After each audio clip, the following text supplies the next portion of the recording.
भक्तों, भगवान शिव के पावन सावन मास की सभी श्रद्धालुजनों को हार्दिक शुभकामनाएं। इस शुभ अवसर पर यदि आपके जीवन में कुछ सकारात्मक बदलाव लाने की इच्छा है, तो यह वीडियो आपके लिए अत्यंत लाभकारी सिद्ध हो सकती है। कृपया इस वीडियो को ध्यानपूर्वक अंत तक अवश्य देखें, ताकि कोई भी आवश्यक जानकारी आपसे छूट न जाए। भगवान भोलेनाथ ने स्वयं कहा है कि जो भक्त श्रावण मास में सच्चे मन से उनका स्मरण और पूजन करता है, उसकी हर मनोकामना वे पूर्ण करते हैं। इसीलिए अगर आप अपने जीवन में सुख, समृद्धि और मानसिक शांति चाहते हैं, तो सावन के महीने को विशेष रूप से अपने आत्मिक विकास के लिए प्रयोग करें। विवाहित महिलाएं जिनका गृहस्थ जीवन प्रारंभ हो चुका है, उन्हें सावन के महीने में अपने आचरण, वस्त्र चयन और व्यवहार में विशेष सावधानी रखनी चाहिए, क्योंकि यह महीना केवल पूजा और व्रत का नहीं, बल्कि आत्मनियंत्रण और वैवाहिक पवित्रता का प्रतीक भी है। शास्त्रों के अनुसार सौंदर्य श्रृंगार का हर अंग, जैसे सिंदूर, चूड़ियां, बिंदी, पायल और मांग का सिंदूर, स्त्री के सुहाग का प्रतिनिधित्व करता है। लेकिन वर्तमान समय में कई महिलाएं आधुनिकता की दौड़ में परंपराओं की गहराई को भूल बैठती हैं और कुछ ऐसी वस्तुएं पहन लेती हैं जो शास्त्रों में निषिद्ध कही गई हैं।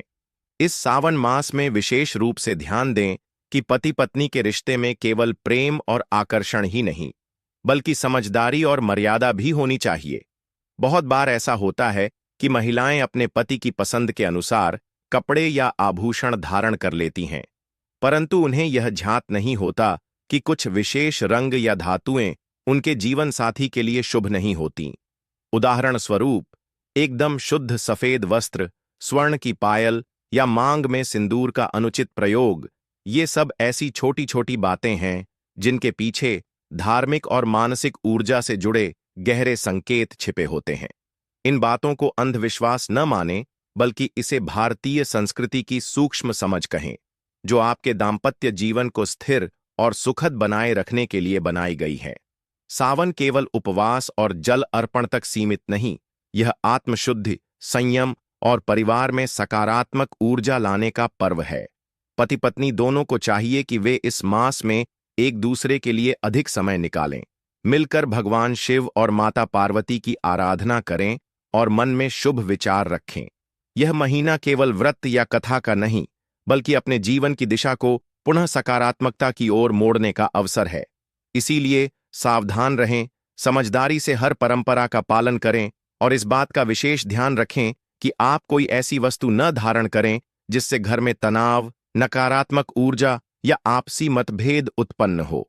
साथ ही यदि आप पीरियड्स के समय में हैं, तो धार्मिक क्रियाकलापों से शारीरिक दूरी बनाकर केवल मानसिक रूप से जुड़ी रहें, क्योंकि भगवान केवल बाहरी शुद्धता नहीं, अंतःकरण की श्रद्धा को महत्व देते हैं।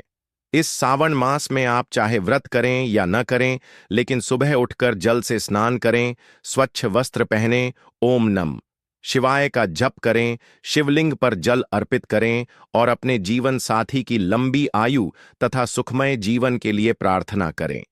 न तो किसी परंपरा का उपहास करें और न ही किसी नियम को अंधविश्वास समझकर छोड़ें, क्योंकि कई बातें केवल परंपरा नहीं, अनुभव और सदियों की साधना से उपजी आस्था होती है।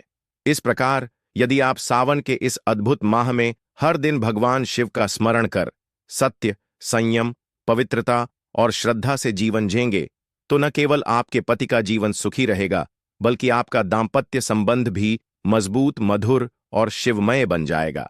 अंत में, यदि आप इस वीडियो से कुछ भी नया सीखे हों, तो कृपया इसे लाइक करें, कमेंट में हर हर महादेव अवश्य लिखें और चैनल को जरूर सब्सक्राइब करें, ताकि आप ऐसी ही आध्यात्मिक और जीवन बदल देने वाली जानकारियां सीधे अपने मोबाइल पर प्राप्त करते रहें। भगवान शिव और माता पार्वती आप सभी की मनोकामनाएं अवश्य पूर्ण करें।